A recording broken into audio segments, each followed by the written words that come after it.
Hello, everyone, and welcome to the Dr.Z NFT podcast. My name is Matt Gazer, co-founder of Fabricated Madness and creator of the Chronicles of Dr. Zammsy, with my co-founder and co-creator, Rolf Kowalczyk, NFT crypto master, connoisseur, and Gordon Neal, our 3D artist and podcast engineer, and now animator. Welcome, guys. How are we doing today? Yeah, doing well. We're doing great. Tired. I just forgot to wear my. I might run in my room and change my shirt because I want to show a shirt to everybody. Somebody in chat, was it last week or something, was like, "Why is it whenever you start the podcast, Rolf decides to rub his nipples?" Because you do this. Oh, nice. He does do that a lot. Yeah. I was like, "Oh, he's trying to show his t-shirt." Yeah, he's trying to. Oh, trying to I show go like this. T-shirt, yeah. I never rub my nipples. I go like this to show the shirt.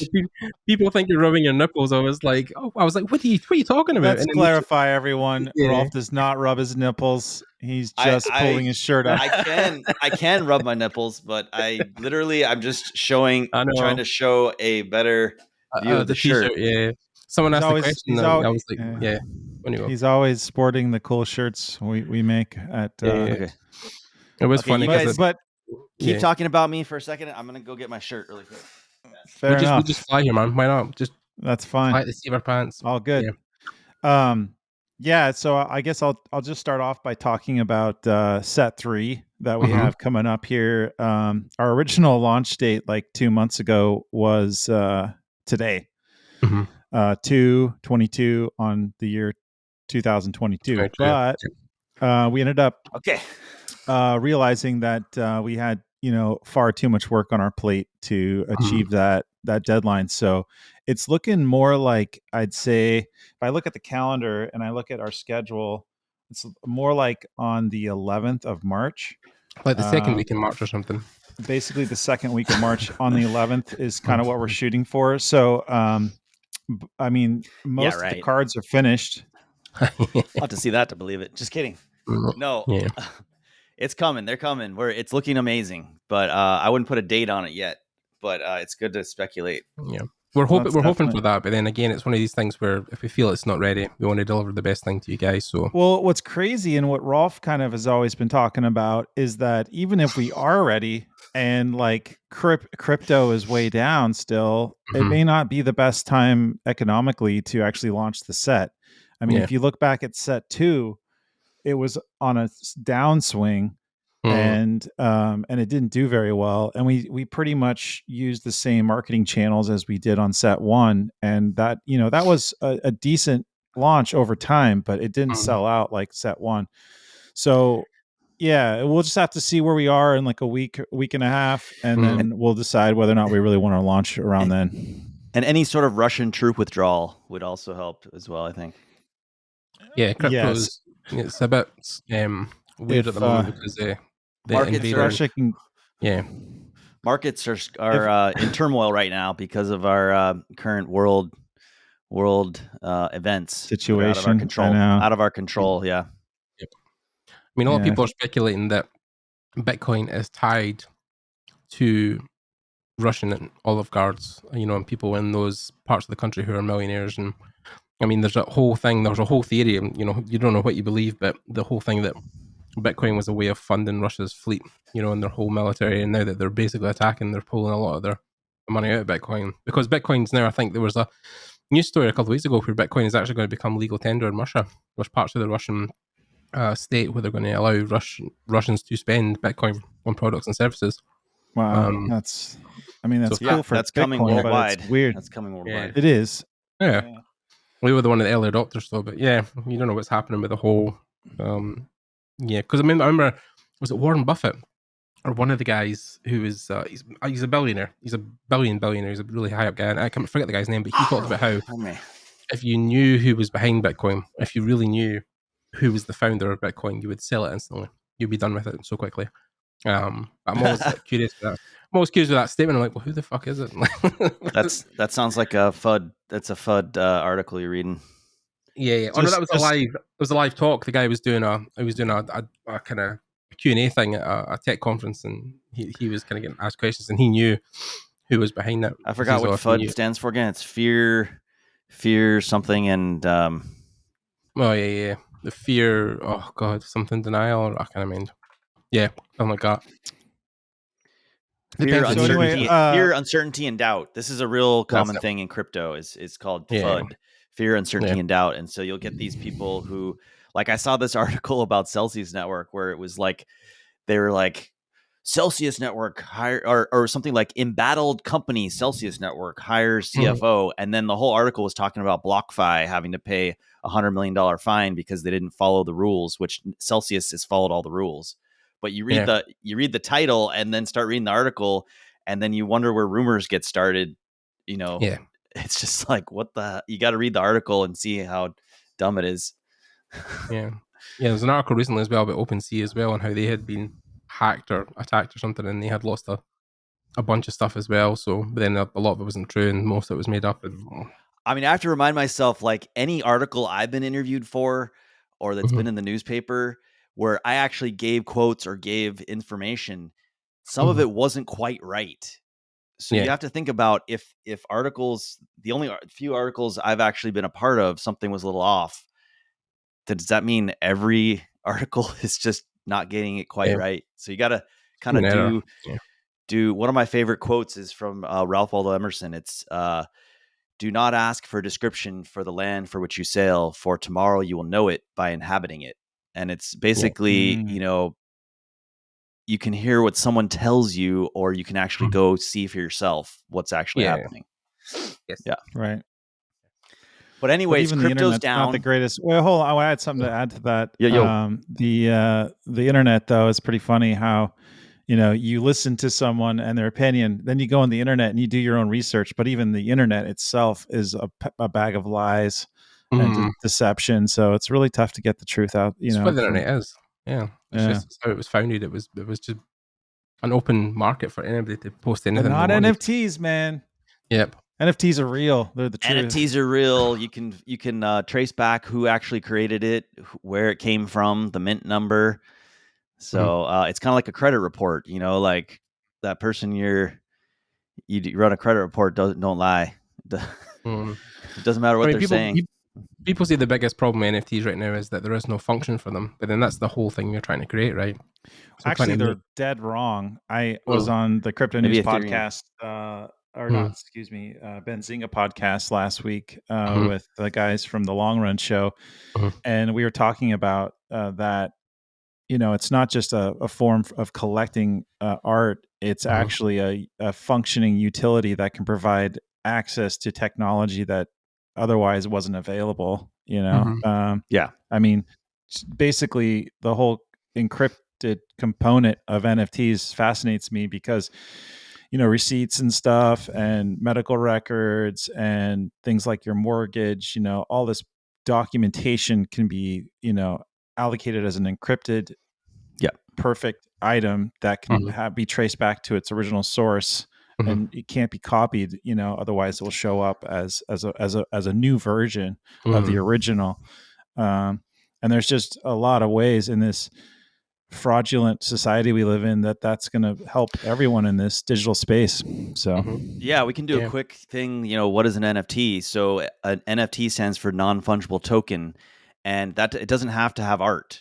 So basically what an NFT means is there's only one. It's one unique item. Whereas an FT, a fungible token, is like Bitcoin, where they're all exactly the same. If, for example, you got a receipt for buying something, there's only going to be one of those. So it would be, and you don't want to have a million of them, right? Or a billion of them. You just want one unique item. So an NFT can be a million different things, but if there's only one of them is the key. It's kind of like the new version of the barcode, right? Yeah. Barcodes were unique ways of tagging items that were physical. NFTs are going to be the way of the future, I think, in the same sense for digital goods.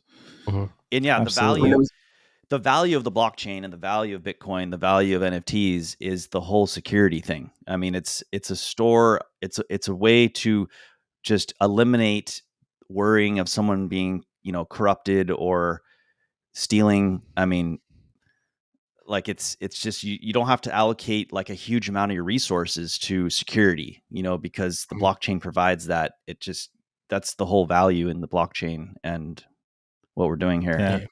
I think the whole thing against collection as well, and owning something that isn't even physical, and people were saying it's a bit of an idiotic thing. But remember, there was an interview with a couple of guys at a media conference in New York. I think it was during the whole NFT like festival thing that Gary Vee put on. But they were talking about how kids, especially, like even me, people have been collecting skins for guns and costumes and downloadable content that is digital in all its forms and glory, but people still paid money for it. I mean, if you look back to Elder Scrolls almost like 15 years ago and the famous horse armor for $7.99, like people paid nearly $8 a pop to have their horse look a different color. Like, if that wasn't the beginning of something, what wasn't? I mean, it's the whole downloadable content's been such a thing for the last 20 years in the games industry. Like, it makes sense that kids now want to own something physically like that. So I want to segue into set 3 though, because it's really important people understand where we are with that. We basically have all the art finished. The part that's holding us back a little bit is getting the animations finished from our vendors for the rare animation cards, and then the backs of all the new cards still need to be finished and written, which is a substantial amount of material that we're ripping through here. Gordon is going to show you guys as I speak about each card that's going to be in set 3 that's new that you haven't seen yet. So this is your first chance in this podcast to actually see the physical card art that's new that's going to be in the set. I'll start off with King Destero. In our pitch for the animated series, he's a really important character. He's this mysterious husband of Vizdidra that goes missing. And in the back of the card, we're going to talk about that. He's a really cool guy. So obviously, you're going to be showing that. And then Nelson Suban is another card that we're really excited about. He's a sidekick character of Dr. Zammsy in the animated series. He takes place in the animated series and really substantial character for the story. He's a cool guy, though. Can I talk about him real quick? Yeah, go for it. So Nelson Matt and I collaborate on all this stuff together. We think about stuff, and everybody was that sort of skinny kid on the playground who you may not think, my experience growing up was, I have pretty good athletic ability, but I was the skinniest, smallest kid, and I would get picked last. But then, put me up to bat or on the pitch, and I'll score a goal. Man, I'll run right into the biggest guy possible. So this is kind of the inspiration of Nelson. He's this kid who's maybe kind of like annoying or like just kind of he's a kid, right? He's got a lot of questions. But when the shit hits the fan, he's got some special abilities that we can't wait to share with you. He beats down some of those bullies. I'll hint by saying he's a bit of a shapeshifter. But anyway, and then also we have Amelia Youngling. She's also an extremely important character and kind of love interest to Dr. Zammsy. She's hot. She's hot too. She's smart. She's smart. She's everything you want in a woman. Like she's hot, she's smart, and she kicks ass too. Most importantly, she's extremely mysterious. We don't know. She's basically the well, she's I'm gonna do the foil. She could be the foil. She could be we don't know which way she could be a good guy. She's basically the daughter of she's the daughter of Vizdidra, but she's basically a mole that's been planted. But we'll get more into. Oh, you just gave away the whole freaking story. No, I didn't. Just kidding. I want to give stuff but the away. Card, people the are really card interested in our project. Did come out beautiful though. Like it's really good. Felix's work is incredible. Felix's work is fantastic. Oh my god, actually, Felix really opened my eyes to the potential of just hiring more illustrators. Obviously, I'll always be doing art for this project, but having a team of artists and illustrators working with us is just so fun. And seeing their style come to life in our world is really cool. Another card that exists within Zammsy's world, but it's definitely like their own take. Yeah, and I love that. That's what makes Hearthstone. Well, he took direction really well too. He took direction extremely well. Like we gave him a few things to get started, then he gave us a version, and then we gave him some. Gave him some feedback, and then what came out at the end was amazing. Yeah, we were using a great like app called Miro, where you have like this digital art board and you can slap reference on there. You can make comments, and it can scale to be massive, or you can shrink it down to like little tiny. You can see the whole board or zoom into a particular illustration. It's really cool. Another card that we're really proud about that Felix did is the Rhea Brighton. She's the niece of Dr. Zammsy. She lives in the metropolis of New Logan. For you fans out there that know New Logan, it's she lives there, and so it's an illustration that shows her on the run from the police. And I mean, what's card crazy? Obviously talked about that story. I mean, we're already thinking about a season 2 for the animated series, and we'll have to see if we can fit Rhea in a sort of cameo role in the first season, because our idea, nothing's set in stone, but like our idea for the second season kind of involves more of Rhea and in New Logan, where she lives and where Dr. Zammsy was born, is kind of this whole story of the underworld of New Logan. So we're excited to bring that story. The concept is for season 2, Dr. Zammsy becomes a fugitive. We'll hide the reason why, because that's pretty cool. And then he hides himself in the streets of New Logan and enlists the help of his niece to kind of get him out of this situation. Another card that we'll show, this will be the last one, and then we'll move on to some other topics. But the Armada piece, really cool painting. I'm proud of. A bunch of balloons all rising to the skies during sunrise. We're having our animator John Helms animate that one. We just got confirmation today he's on the case, so that should get done pretty soon. And that's it for now. All the rest of the cards are. Oh, for the sorry. Armada, Go ahead. The Armada piece is, oh my god, it's just Matt Gazer at his best. It's just so beautiful, the colors and everything, man. And even though they don't look like warships, in my mind, in Star Wars, the like Admiral Akbar comes from the Mon Calamari species, and the ships that are used in Star Wars were never designed for war. They're the Mon Calamari sort of cruise ships that were just enlisted into the battle. So this is kind of in my mind, this is sort of the concept here, is that, in times of war, you have to use whatever resources you have. So it's perfect example of that is the movie Dunkirk, which was based on a historical event that happened in World War II, where they had a bunch of fishermen had to use their boats to rescue a bunch of soldiers on a beach, and those weren't out retrofitted for war. They were just used during wartime. So yeah, that's interesting. So that's really set cool. 3 in terms of the new cards. We're gonna have a lot of more sketch cards. This is our biggest set yet. I think something like 25 cards that and I still haven't gone through some of the other ones. There's the mono wheel racer, a new giant layout of New Logan, another shot of a couple more paintings of Dr. Zammsy, and a new shot of Morris Minor. So it's just a massive set. It's the biggest one we've ever done, and we could have split this up into 2 or 3 more different sets, but we're just unloading it on everyone.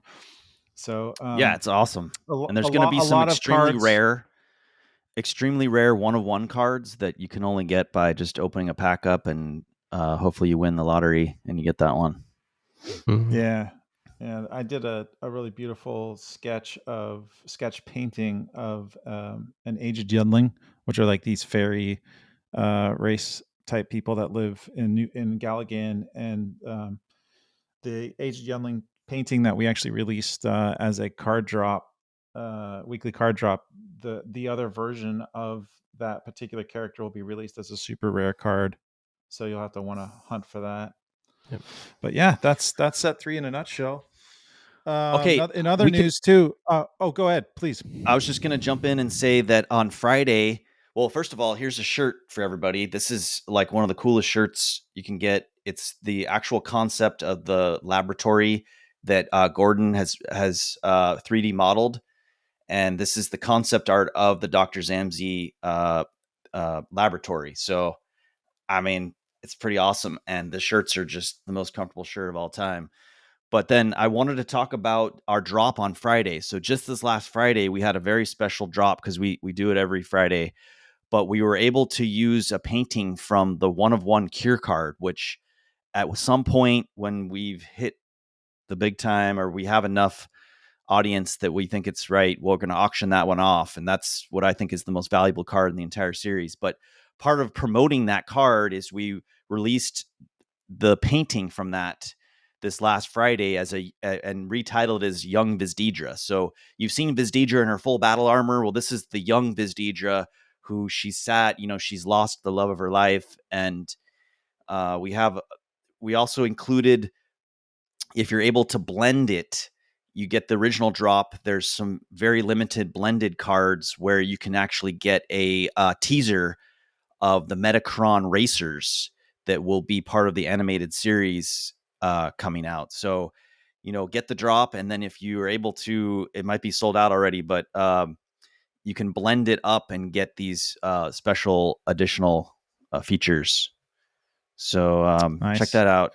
And Rolf, did you want to talk about this new app that you found that's really cool for promoting stuff to every wax cloud wallet that's ever bought our product? I mean, it's not necessarily new, but it's new to me, and it's maybe we just kind of missed the boat on that. But no, I think it's been updated and it's new. It's new. So new features. So there's this this is just tips for everybody who's in the wax space.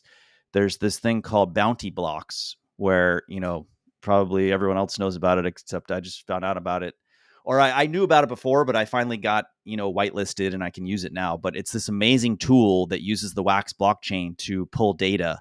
So you can figure out every person who has a Dr. Zammsy NFT, or you can even search by templates or groups of templates. So like if you do a promotion where if you have X, Y, and Z, then you get a reward. It's really easy to search for who has those particular NFTs. So anybody who's a creator, you can go, there's a Telegram group where you can talk to people, and then there's a website, but I'll put the link in the show notes. But if you go to Bounty Blocks, that's this really cool new tool that we're going to be using we're going to be sending out an NFT to everyone who has Dr. Zammsy cards already, not to spam random people, but people who are actually fans of ours. We're going to be sending some promotional information through that with that tool. So look for that coming with information about our set three and updates in the Dr. Zammsy world. So we're happy to share that with you guys. Yeah, I feel like there's quite a few collectors from the early days that might have passed on in terms of just moving on to other projects that seem more interesting to them or whatever. But fortunately, this app will allow us to reinvigorate their interest potentially and get them excited about our next set that's launching really soon. Because I'm sure there's people that don't even know that we're still doing. Some people doing this started off with us and then they left, and then now that we're back on with Atomic Hub, we can use their ad service now, because you have to prove that you're legit, which we've done. So we're good to go on that. So it's going to be good to just get the word out on everybody that we've literally taken any money we've made off this. It's just gone back into the project. Like we haven't taken any money for ourselves to even go buy a cup of coffee. Like we just are all in on this to make it the best product possible for everybody. So super stoked. I mean, thanks real quick too for the fans for being patient with us in terms of the game projects. It's just a lot of this takes time. If you want to get it done right, we're hurdling through a lot of technology that has to be ironed out, and it's just also funding is a huge hurdle. It costs a lot to make these types of games, and so that's why Set 3 is so important to us. It's just, I mean, we have funds. It's just the amount of funds needed are massive, and that's why venture capital is on the table too. Could really expedite the process and make it go a lot faster, and we're working with people like that to get that potentially rolling. Another exciting thing that could generate lots of capital for our projects is Yoshi Drop's collaboration with their generative art project, The Gazers. I had a great meeting with Michael Blue and his team. so did Gordon. Gordon's going to get involved with 3D modeling of some of the characters and props and stuff. Originally, we were going to launch that project in March. Looks like now June. Yep. The reason being is this generative project actually opened up a platform that they want to substantially capitalize on for their own company and get to, I guess they're in talks with Taylor Swift, or they want to use this generative system for top level musicians like her for NFT projects. Yeah, it's just crazy. They also had some interesting other things that they discussed that are kind of under NDA, but all of it's leading towards a better launch for this project come June instead of March. Yeah, it takes longer. It's a longer wait, but you're going to be able to purchase this project either through your credit card. They're going to Ethereum, Wax, all of this is going to be on the table. I was really excited that they want to get Wax involved in that project because a lot of our fans that already have Wax accounts it'll be easier for them to collect this project once it really gets released. It just blows my mind because I started all my NFT stuff in the Wax space. And it's kind of like if you started in Ethereum or you started in Wax or you started in there's a few other chains, you just don't realize what the benefits are of the Wax blockchain. Like it was literally designed for NFTs and gaming, and it was done so because Wax actually started on Ethereum, and they realized that Ethereum just doesn't work for this type of thing with the transactions. Like I just bought, I'm a big supporter of Hodl God and Onesis, and they're trying to launch this new game called Niftyville on Ethereum. And I bought my first NFTs on OpenSea with Ethereum, and it was like $250 in fees that weren't buying the NFT. It was just the fee, the gas fee to the Ethereum blockchain. Whereas on Wax, it's zero. Like you don't pay fees for any kind of transaction. So, but there are some updates to the wallet and to some of the interfaces, which I wanted to go over really quick. So, before it was really easy it still is easy compared to other, I'm sure it's much more expensive with Ethereum by far, but before Wax wallets were 100% free to create.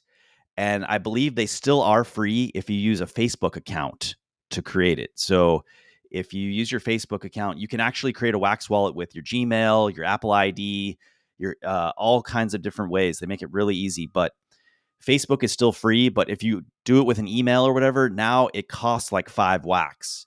And I think it's good because it kind of gets it teaches you how to obtain Wax.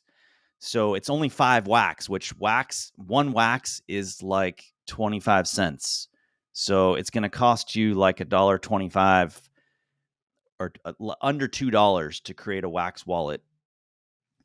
And then, and the way to do that is you go to, I'll put, obviously the links will be in there. Uh-oh, we had a little alien invasion right there. No. It's just a glitch. But anyway, so to create a Wax wallet, you go to wallet.wax.io, and you can, like I said before, you can sign up through an email or whatever.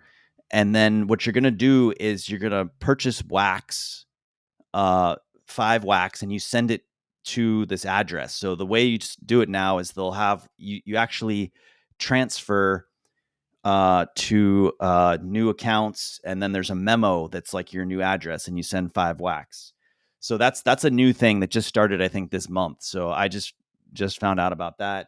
Then another thing that's new that everyone should know about too is that the wax.blocks.io has sort of gone outdated. You can still use it for stuff, but when you create a new account to purchase RAM, you need to do it through the Wax wallet.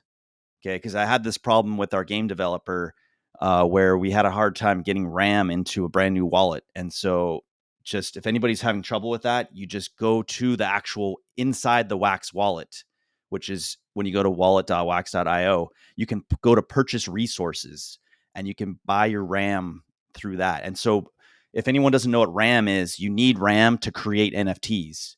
So there's no fee for transferring an NFT, but there's a small cost in actually creating an NFT, which is what you use RAM for. So, anyways, probably just blew all your guys' minds, but hopefully that helps. I was following you. I know Okay, a lot cool. of our fans are savvy, so they'll get it. And I'm sure anyone out there that has any questions, reach out to Rolf Waxwars. He's more than happy to let you know what's going on if you need more information. So awesome. Agreed. Good Is there times. anything else we'd like to discuss?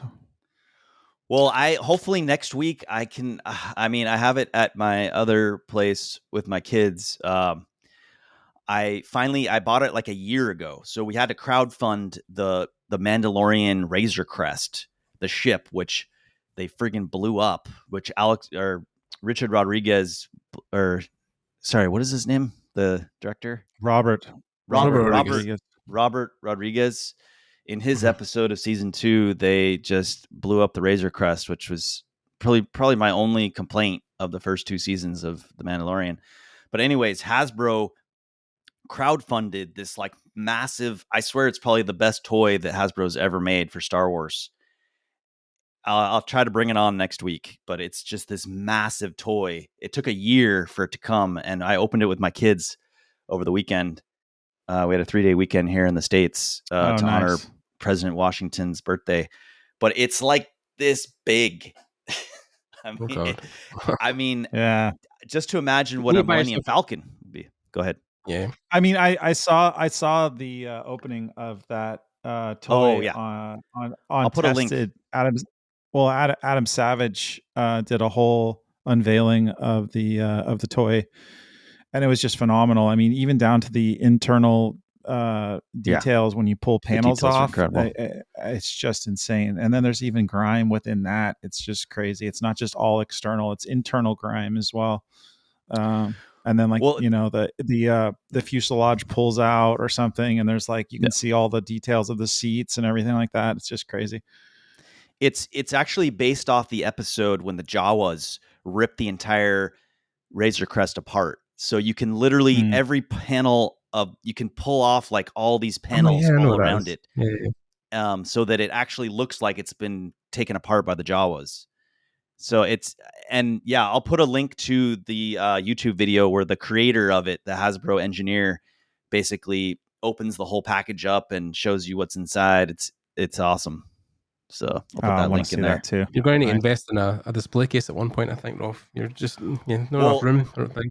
Someday I hope to have a room. I would like to have a room in my house one day that just has sort of Star Wars dioramas and stuff. But it comes with a really cool stand where it comes with landing gear, but then you can put the landing gear away, and then it sits on this stand where it's like half flying out into the space. Yeah. So that's pretty cool. I want Hasbro to build us that level of detail for a mono wheel racer for the Metacron race and Dr. Zammsy. That would be insane. I mean, with 3D printing and me modeling stuff, if I could model it and Adrian could print it, we could make toys easy enough. Well, it's funny. A fan about 4 years ago actually 3D modeled the Metacron racer and 3D printed it himself. It was pretty small. I think it was only like about a foot long. Yeah. But with the file, you can scale it up and add more detail or whatever. I was blown away that a fan went out and did that on his own. When he showed me pictures, I've hit him up like 3 or 4 times. Man, can I buy a copy? He always says yes, and then that's as far as it goes. But maybe if I threw cash at him ahead of time, he'd probably pull the effort. Well, we can definitely get involved in that because I know Adrian's always upgrading his set and he's trying to buy bigger 3D printers so that he can make bigger and bigger stuff. But yeah, sometimes there's so many new companies popping up over the world as well, especially in LA, because my buddy Raf, when he got his Nova statue printed, which is this one, nice. I think he sent away for that. Cool. And the dude just molded and cast them all and then just sent them to Raf. But they're all magnetic as well, so he put magnets in it so you can you can like clip it all together and it sticks. That's amazing. That's awesome. Yeah, and then he signed it. But yeah, so that was all 3D printed, and it's like it's stupidly good detail. Even down to like the armor or the panels and stuff. So it's changing the production of movies too. Like all the armor on guys isn't like handcrafted anymore. It's all 3D printed. And then, if it, it's just amazing. They just all the departments, like the creature departments and guys who do guns and weapons as well, are all building helps out of 3D printing and stuff as well. And there's new textured stuff that's coming out that's like rubber that they can use for stunts and stuff. So yeah, it's the whole production thing of like 3D printing is going crazy. So at one point, because I mean, even now you can buy, like, you could have a 3D printer in your office that you've got a paper printer, and you can buy some of them for like $500-600. Yeah, it's relatively inexpensive. Quick prototypes, Yeah. Stuff like that. It's so expensive. Really. A little update on our animated series. The pitch, the final pitch is like 2 days away from being finished. We're still waiting on Juan to just load in all the replacement art that we gave him, and there was a few story tweaks that and bio copy that needed to be changed a slight bit, but overall it's looking fantastic. I think once that's finished and Matt Lyon finishes the final draft of the pilot script, we're off to the races and starting to really show the world what this could be. And Matt Lyon, actually, we were talking about it last week, and he said this is just almost way too good to be a series, that we really should try and push this as a feature. So we'll see what happens, but it's exciting that we're already almost here where we can actually show people what we've been working on. I mean, I prefer, sure, we can do a feature, but having a series means you have more time to tell the story. Right. I feel like these days, 2 hours is not enough time to tell the story you want to tell. Not. You're right. It's so true. And, maybe the production of things gets muddled down a bit, but it's always about story, character development, and in 10 episodes of falling in love with characters is way more engaging than 2 hours of a fast pitch. You know what I mean? And you're done. I think it's also then you got to wait 4 years for a sequel. Yeah, I think it's also a thing where people can consume it in chunks as well. I think if you sit down and watch a new show on Netflix, if each episode's only an hour or 40 minutes or whatever, people are more inclined to watch that than like 2 hours of a movie. They think, I might not like it. So my wife and I, we watch an exorbitant amount of content through streaming, and we're really at the coattails of running out. I mean, we've exhausted everything. Like everything that interests us has been vetted, watched, and maybe twice at times. Rewatched, yeah. Like she sends me I gotta give you tasks. She'll throw me the remote, and she's like, "Go look for something." And I'm under pressure. Did you guys watch The Warrior on HBO Max? Did you watch that all the way through? I mean, that's my favorite series of all time. It's but you know what? I did watch from start to finish one night because Diane was away for 3 weeks. I watched Reacher all the way through, so I finished that. Okay, I didn't quite make it through the whole Reacher thing, but it was pretty good. The first few, it was really awesome. It's a little bit like Punisher. I mean, I was really sad to hear that they're kind of like Disney is pulling. I think they're going to pull down all those Marvel things from Netflix, and I swear, like Daredevil and the Punisher from Netflix, it's some of the best stuff ever done for Marvel, but it's very adult, which is why it's so good. Yeah, there was talks of Daredevil coming back actually, and I don't know if Disney was going to do it, but there was talks of it coming back. So I mean, God, it's the Daredevil and Punisher series. I'm not even joking; it's like the best. I mean, there's a lot of cross-platform stuff even happening, like under the. I mean, like I don't know if you guys. So this is a major spoiler for anybody who's not watched. In fact, I don't even know if it's spoiled for you guys, but I'll say the first part, and if you don't want me to tell me to spoil it for you, but there's so the new Doctor Strange film that's coming out, the multiverse one that's getting advertised just now. Right. There was rumors of people being in that film that were not Marvel people. Oh, that's all I'll say. Interesting. So because there's people were tweeting stuff that got taken down, and people were putting up pictures on their Twitter that they weren't supposed to. So, one of them was Skywalker's in this. What? No, well, if Disney owns the rights to those things, I mean, if you watch Ready Player One, has like everything in it. Amazing. Oh yeah, ridiculous. The one that was, I mean, there's multiple pieces of it, but the one that was, so spoiler alert, the one that was a big thing was Ryan Reynolds was posting pictures of him in the Deadpool suit on the set. That's Marvel. That is Marvel. Yeah, but then it was a whole thing where they didn't know how they were going to integrate that, obviously, with the whole, like, because that was its own franchise, right? It wasn't even really part of the MCU in a sense. Like Deadpool. Oh yeah, there's tons of Marvel stuff that wasn't part of that MCU Infinity Wars. X-Men weren't even part of that either. So yeah, well, the other rumor is that Wolverine's going to make an appearance in it as well. So that's the other thing. That's cool. I love that character. Yeah, I mean, the X-Men wasn't even part of the MCU, and it's like the most popular Marvel comic of all time. So like I was a huge comic book person. I mean, I have right behind me here, actually, sorry, you can't see it on here, but I have like about 1,000 comics in boxes. Yeah. Like that was my thing when I was a kid, was collecting comics. I never collected one Avengers comic. I mean, it was all X-Men, the Punisher. Yeah. Spider-Man. I mean, they kind of just manufactured this whole Avengers thing into being popular, I think. I mean, because even the X-Men cartoon was so popular when I was a kid, like that we just couldn't wait to get home after school to watch the X-Men cartoon. The cartoon is what made it popular. That's why X-Men really existed, because the cartoon was so popular. There was reruns of that. That's why now, like the animated it's always show, through the X-Men though, even since the 60s when it came out, it's always been extremely popular. Since I've been on this project, they actually reached out to me to work on the X-Men animated series, and I had to turn it down. But man, I know, dude, yeah, I know, dude, we could carve out some time for that, man. Nah, get some. Well, you never know, because they'll always maybe do a season 2 or 3, and who knows, Matt might get a shot again at maybe jumping on some stuff. They had 3 different animated series, and they asked me which one I wanted to work on, but I can't talk about the other ones, and I didn't pick. Yet, and I did not pick X-Men, unfortunately. Okay. So, but hey, but still, go ahead. Go. Sorry, go ahead. I love X-Men. No, I was just going to say. I was just going to say that it was. There's a really good art book out just now as well, which is the art of the original animated series in the 90s. They've just released an art book for the X-Men series, so that's a great one to pick up as well. On the topic of comics, for you guys out there that want to see something that was really groundbreaking at the time, one comic that really inspired me as a kid in the early 90s, late 80s was this the first ever comic that was done digitally, and it's called Shatter, and it was entirely done on like a Mac, I've heard about back when, and it's kind of pixelated, but it's so much love went into it, and it's a very Blade Runner future dystopian story, but it was super inspired by Blade Runner, but it was like, it just totally blew my mind as a kid. I just poured through the pages.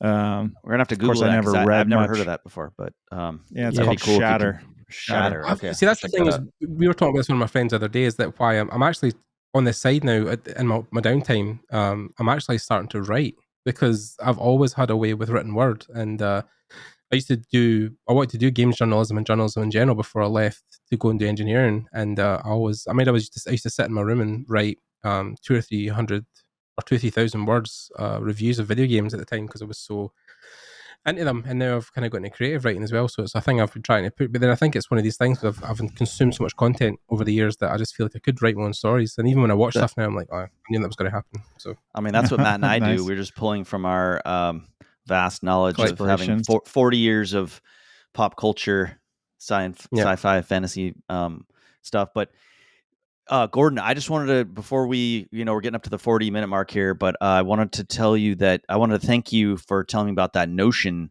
database thing, and I've got to send you some links to check out, because I collaborated with another person to create an entire Dr. Zammsy database, which we're going to try to put on the website, where it's got all the cards. You can search by terms, and then maybe I can get feedback from you. I didn't really tell you about it yet, but I want to thank you for telling me. But it's pretty much done. Like, it's got all the cards that exist so far, and you can and search and read the story and see all the different versions of the cards. I think the fans will really appreciate that, so you can kind of see everything. So there's so much potential with this project, man. There's so much stuff. Like, even talking about comic books, it makes me want to make a Zammsy comic book now. That's a whole thing. Oh my gosh! I have so many contacts in the comic world that it'd be awesome. It's fairly inexpensive to make a comic if you're producing it. Like, I heard somewhere around 30-35 grand in total. For making a comic, but plus blood, sweat, and tears as well. That can be a lot of money to some. That can be a little small amount for others. I mean, but Peggy Chung and Robert Simmons, the guys at Gadgetbot in LA, they just backed their first. So Cairo, they just wrote and produced their first comic book based on their IP, and they didn't draw or make any of the comic book themselves. They just wrote the story, but then they got some under team to build that for them. Nice. And yeah, they just launched that through Kickstarter, and they made it. I think they had to raise like 50 grand, and they done it well over. And they had a whole warehouse full of like their first run of the graphic novel. And yeah, like it's very easy to do now. Not easy, but like it's more accessible than it was in the past. I would beg to differ that it's actually easier to make the product. It's way harder to try and get it out the door from your warehouse. Oh, of course, yeah, 100%. That is the hurdle right there. They had a cracking social media following as well for the comic, so nice. That probably helped. You gotta have contacts to distribution, otherwise it's just gonna be paperweights. Yeah. All right, well, let's wrap this up, guys. Thank you so much for this wonderful podcast. Join us every week. We're always here for good and greatness, and we love you all. All right, man. Take care. Later, guys. Aloha, everybody. Willie Caribou. Thank you.